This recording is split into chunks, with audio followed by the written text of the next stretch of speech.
Did you know Canva includes powerful AI tools that can help you create designs, write content, edit images, and even generate visuals in seconds? These features can save a lot of time and help you work more efficiently, whether you're a beginner or an experienced creator. In this guide, I'll show you how to use Canva AI tools in 2026. First, sign in to your Canva account and open a new or existing project. Most AI features can be accessed directly from the Canva editor. Next, look for Canva's AI tools, often found under Magic Studio, apps, or editing panels.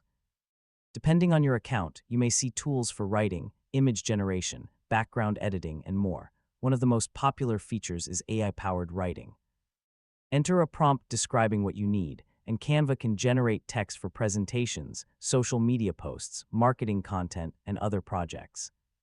You can also create images by describing what you want. Simply type a prompt, choose a style if available, and let Canva generate visuals for your design. Experimenting with different prompts often produces better results.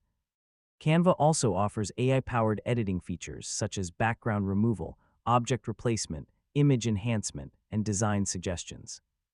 These tools can help improve your projects with minimal effort, After using the AI tools, review the results carefully and make any manual adjustments you need. Then download or share your finished project as usual, and that's how to use Canva AI tools. From generating content and images to enhancing designs, these features can help you work faster and unlock new creative possibilities. So explore the available tools and see how AI can improve your workflow. Thanks for watching.